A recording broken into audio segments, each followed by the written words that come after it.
Good afternoon, everybody, and welcome to another episode of Crafternoon at Camrose Public Library.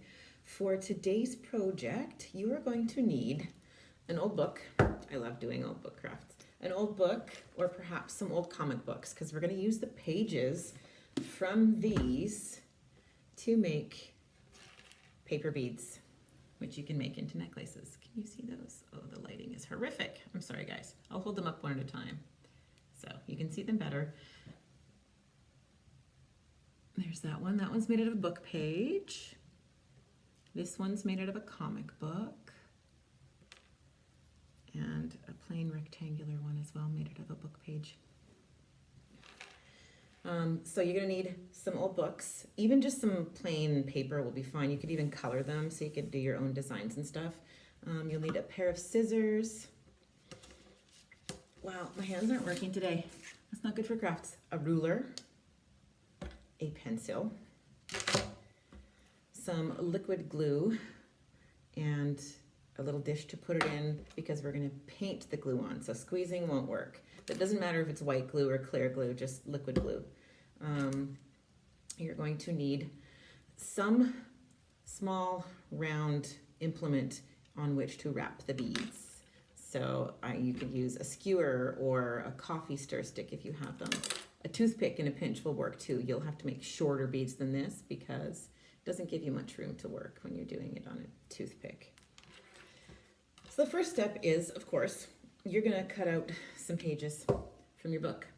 I have some ready already, and I'm gonna teach you guys a little hack for speeding up the process if you want to make a bunch of beads. Instead of drawing and cutting on one sheet of paper, take a bunch of sheets of paper and staple it together if you have a stapler. If you don't have a stapler, those really tight little binder clips will work as well. So you want to start out with drawing the shape of your bead paper. So the easiest one you can do is just a long rectangle. This one's about 16 or 18 centimeters long and about 3 centimeters along the top, along the short edge, and that's going to make a bead like this. So if you can see how the paper is and what the bead looks like when it's finally done being rolled, the short edge is going to be the width of your bead. And depending on how long you cut your paper, that's going to determine the circumference of your bead. So if you want a fatter bead, cut your paper longer. If you want a more narrow bead, cut your paper shorter across the short edge. So the rectangular one will make a bead this shape. A triangle, once you're done rolling it, will make a bead that looks like this. It's a little bit wider in the middle. And this is my favorite one, but also the most tricky one to do. A snake tongue shape will make a bead that looks like this. Can you see? There. So we will start with just drawing a shape and cutting it out. I think I'm just going to do a rectangle because that's going to be the easiest and won't take as much time for this video.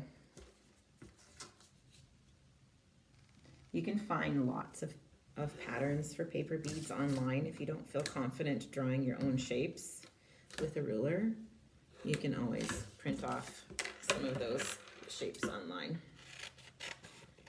So like I said, when you staple a bunch of papers together, it holds them in place so that you can draw and cut once, but you end up with many templates from which to make your beads. Ta-da! It's an old programmer's hack. When you're cutting out circles for 17 kids, you need to have a quick way to do it. So now we'll get on to the rolling part of the beads.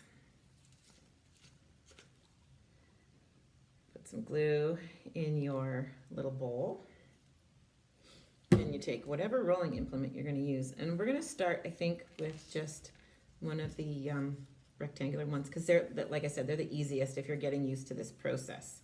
So you want to take a little bit of your glue, dip, and just put it along the very top of your paper. You don't need a lot. You can see the shine there, maybe not. And very important to this process, do not put what you're rolling your bead on in the glue. Otherwise, you're not going to be able to slide it off of this stick once you're done. So I have glue just on the very, very tip there. And you glue it down so that it's holding on. But you can still rotate you still need to be able to rotate your form here. So we're going to start rolling. And you just pinch it between your fingers and put a layer. Can you see? I have to back up a little bit. Layer of glue. And you don't have to do the whole sheet. Just do about half of it for now until you get to the point where you can't see the glue anymore. And basically, you just roll. Pinch and roll, trying to keep your edges lined up. If you find you're going off track and your bead is looking wonky, you can unroll it as long as you do it quickly so that glue doesn't have time to dry. And when you get down to the spot where there is no more glue, fill the rest of it with glue. Make sure you get it all the way to the short edge. Maybe a little bit extra on the short edge because that's going to help it stick really well and not peel up. So roll, roll, roll. Keep on rolling. Uh-oh, I made a mistake. There. I think I fixed it. Keep going until your entire bead is rolled. And then to make sure it stays really well, take some glue, put it on that final seam where your paper overlaps. See, I've loaded it on there. Can you see how much I have there? And then take your finger, it's kind of messy, and twist the whole bead so that you are coating the entire bead in a thin layer of glue. And once that's done, you slide your bead off and put it somewhere to dry. Preferably not on another piece of paper, otherwise it's going to glue to that paper. Put it somewhere where it's not going to stick to anything or damage anything. So that was how we make a rectangular bead. So now I will show you the most complex one. That is the snake tongue. So you want the long parts of your snake tongue to be quite a bit longer than the base. Otherwise, it's not going to be as noticeable, the definition between where you have rolled the tips on. So process is the same to begin with. A little layer of glue at the end where you're going to start.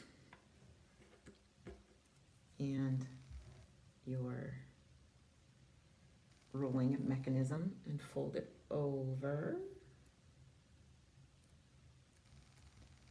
And so now that starts the same way as the other one, but for when you start rolling it, just roll it to where that snake tongue starts to divide. So that's the only place I'm putting glue right now. I tried doing this a different way and discovered that this is the easiest way. You don't want to try to roll both triangles of the snake tongue up at the same time because it gets pretty tricky and you can get off track quite quickly. So now I've got it rolled to just where those snake tongues begin. Now I'm just going to do one piece of the snake tongue at a time. Make sure you get glue all the way to the tip. Totally getting glue all over my table, but thank goodness it's washable.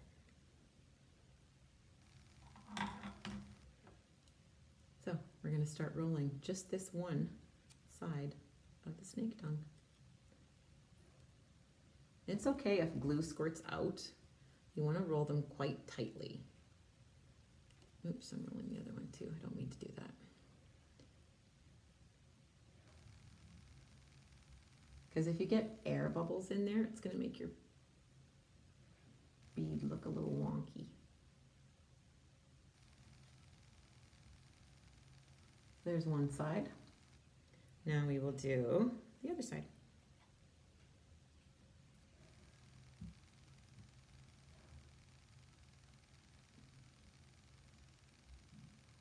This is a fun way to use old comic books because then you can choose what colors you're going to use, or even your own paper and color your own designs.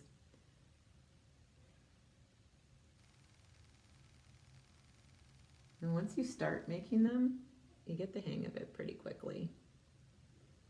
And then everything's all rolled up. We're gonna do that outer coat of glue, bunch of glue. You will have sticky fingers. If you're making multiple beads, I would suggest that you make sure that your stick that you're rolling them on doesn't get covered in glue, because then you won't be able to slide them off. And that will be heartbreaking. And there, we made a snake tongue bead. Just some tips for design. If you have a particular piece of print or a bit of art that you want on the outside of your bead that you want quite visible, you're best going with one of the rectangular ones, because I don't know if you can see, you can actually read some of the text on these beads. So if you have like multiple copies of a favorite book that you have a favorite quote from, you could make beads and put them on a bracelet, and you could read that entire quote around your wrist. It's actually pretty cool. I have some Romeo and Juliet earrings that I made a while back. So once your beads are made and dried, it's just a matter of stringing them, which fairly simple. We have some string here, and there's a few different ways to string them. So you can leave them loose so that they can move around on your piece of jewelry.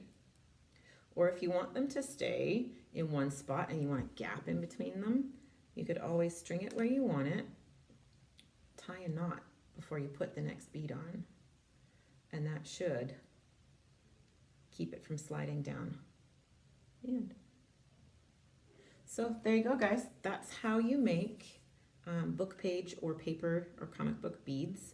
I have so many comic books here from Free Comic Book Day. I'm going to leave a stack of them upstairs just inside the door, as well as some book discards. So if you would like some to do your project with, just stop by and grab some.